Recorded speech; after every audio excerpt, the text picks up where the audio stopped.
네, 오늘은 이 워싱턴 정치권 소식을 민주당 입장에서 짚어보고 전해드리는 시간을 갖겠습니다. 지금 전화에는 한인민주당협회 스티브 강 회장 연결되어 있습니다. 강 회장님 안녕하십니까?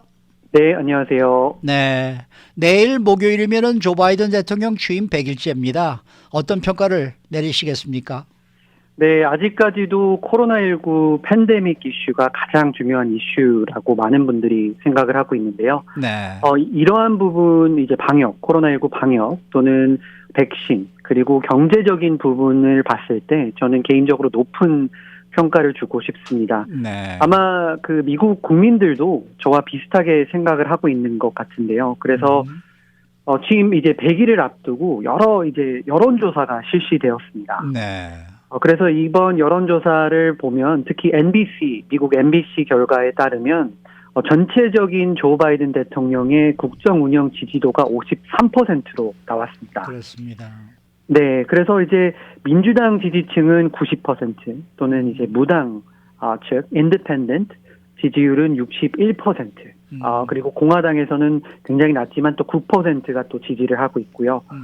그리고 전체 응답자에서는 39%가 대통령의 직무 수행을 지지하지 않는다라고 답을 했습니다. 네, 하지만 이 분야별로 보는 것도 굉장히 중요하다고 생각해요. 코로나19 대처에서는 지지율이 69%가 나왔고요. 또 경제와 국가 통합은 각각 52%. 이제 또 도널드 트럼프 전 대통령과 비교했을 때 비슷한 시기에 훨씬 더 높은 도널드 전 트럼프 대통령은 이맘때쯤 40%를 받았고요. 현재 바이든 대통령은 53%. 그래서 지금 최근에 이제 바이든 대통령은 취임 이후 목표로 두었던 이제 백신 접종 1억 회를 넘겼죠. 네, 그리고 그것을 넘어서 이제 2억 회를 이제 또 새로운 목표로 삼았는데 최근 2억 회도 돌파를 했습니다. 그리고 이곳 로스앤젤레스 또는 캘리포니아 주도 경험은 하고 있지만 매일마다 코로나19 관련된 감염 수치도 내려가고 있어서 최근 CDC에서는 마스크 규제를 또 완화하는 이런 발표도 있었습니다. 그리고 제일 중요한 것은 처음에 작년 이맘때는 오히려 미국이 코로나19 대응에 실패를 했다는 지적이 많았는데 지금은 아마 두 앵커분들께서도 인정을 하시겠지만 지금 미국이 코로나19 관련된 이슈에서는 전 세계를 리드를 하고 있는 포지션이기 때문에 굉장히 지금 좋은 평가를 받고 있다고 생각합니다. 저 인정합니다. 감사합니다. 자, 오늘 저녁에 조 바이든 대통령이 이제 취임 100일을 맞아서 연방의회 합동 연설을 합니다. 어떤 내용들을 집중적으로 다룰 때답니까? 네, 오늘 연설은 약 한 1시간 정도로 예정이 되어 있는데요. 예. 사실상 이런 연설이 매년 이제 1월 달에 국가 비전을 또 제시하고 또는 국정 연설이라고 State of the Union이라는 연설이 항상 예정돼 있는데요. 비슷한 성격이라고 보시면 됩니다. 제가 앞서 말씀드린 대로 오늘의 이제 주요 내용 이슈들이 몇 가지가 있는데 가장 탑인 이슈는 코로나19 대응 또는 이제 뭐 백신 접종 현황 이러한 성과들을 이제 국민들께 보고할 것으로 보이고요. 그리고 최근에는 또 바이든 대통령이 1조 9천억 달러 규모의 코로나19 경기 부양책을 통과시켰죠.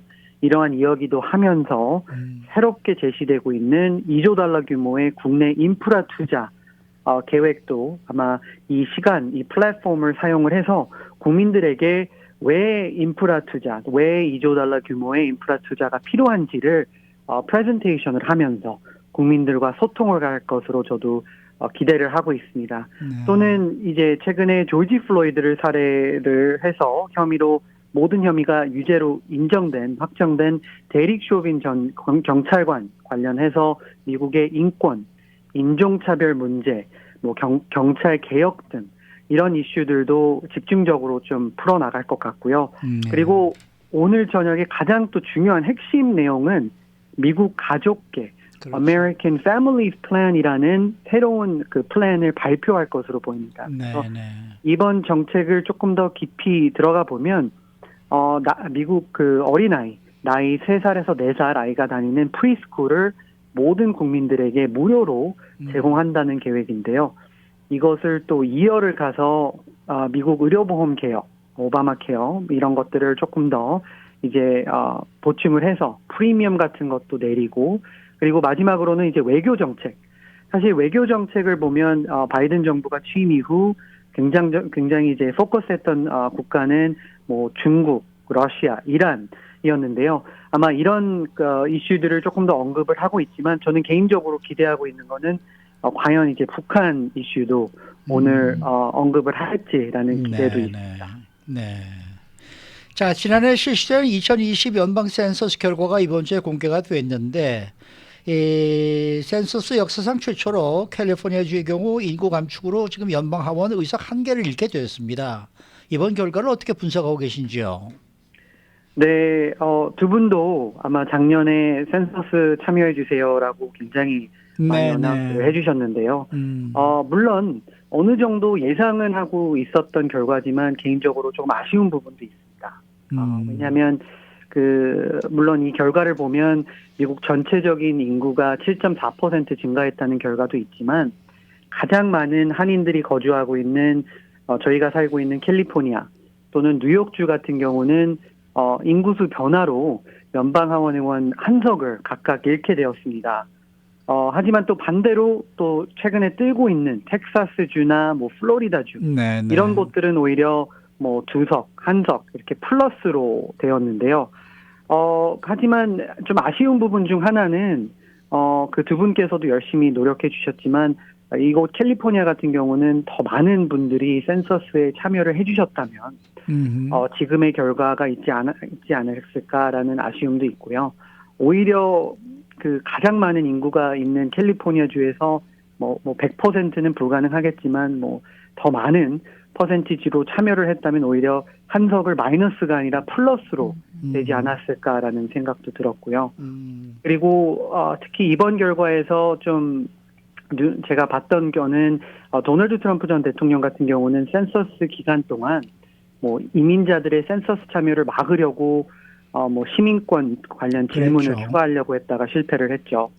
또는 서류 미비자들의 참여를 막으려고 그 데이터를 제외하려고 노력은 했지만 또 그것도 막혔습니다.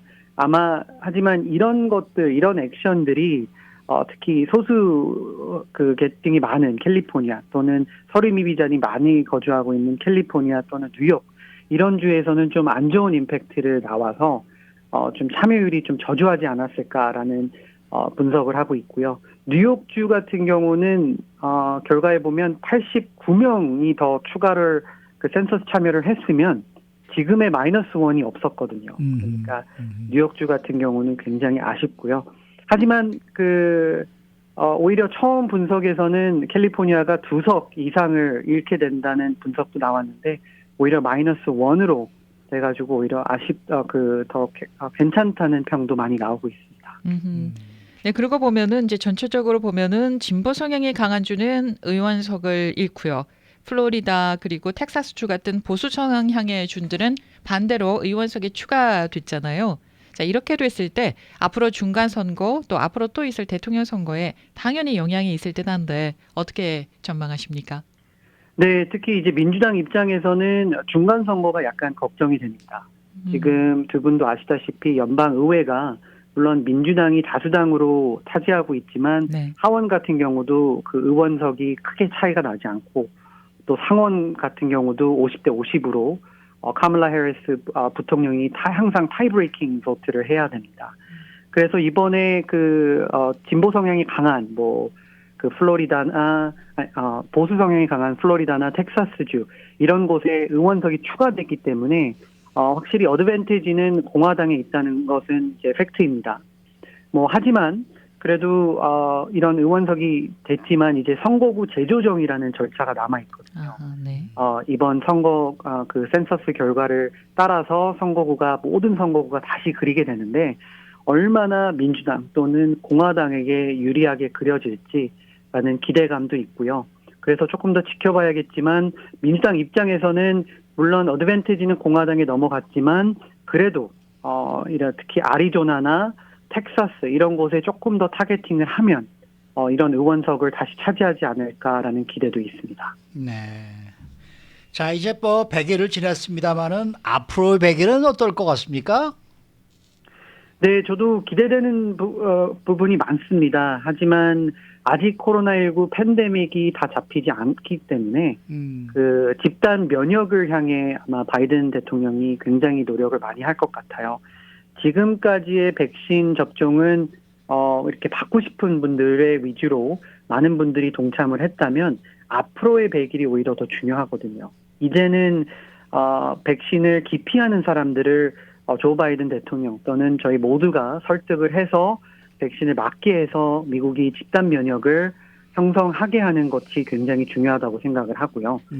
그리고 최근 여론조사에서도 나왔지만 지금 미국 국경 안보 이슈가 큰 이슈로 지금 떠오르고 있습니다. 그래서 이제 이러한 이슈들이 바이든 대통령에게는 오히려 아킬레스건이 될 수도 있는데요. 지금까지는 잘 해왔다는 평이 많지만 그래도 앞으로 100일 또는 미국에서는 그 summer curse라고 해서 이제 첫 100일은 잘 해와도 여름에 들어가서 좀 실패하는 부분들이 좀 있었는데 이런 것들을 피하고 이런 이슈들을 최근 여론조사에서 나온 좀 낮은 지지율이 보였던 이슈들을 조금 더 강조하고 네. 노력하는 것이 좀 중요하다고 보고요. 그리고 오늘 저녁에서 이제 강조할 이제 인프라 투자 법안 이 통과하는 것도 굉장히 중요하고 그리고 외교 정책도 굉장히 중요합니다. 여기서 이제 중국, 러시아, 이란 그리고 또 북한 이런 것들을 이슈들을 다루면서 미국의 슈퍼파워 입지를 더욱 강하게 만드는 것도 보고 있고요. 마지막으로는 이제 계속해서 미국에서 이슈화되고 있는 인종차별 문제 그리고 뭐 아틀란타에서도 보셨지만 아시안 징후범죄 총기 규제 이런 것들을 좀 태클을 해서 실질적인 법안들을 조 바이든 대통령이 이끌어가서 통과하는 부분도 굉장히 중요하다고 보고요. 그리고 그 헬스케어 관련된 법안도 많은 분들이 기대를 하고 있어서 이런 분들을 오늘 저녁에 스피치에서도 어느 정도 언급을 하겠지만 앞으로 100일에 실질적인 성과를 내야지 더 좋은 평을 받을 수 있다고 생각하고 있습니다. 네. 자, 오늘 말씀 잘 들었습니다. 감사합니다. 네. 지금까지 한인민주당 협회 스티브 강 회장과 함께했습니다.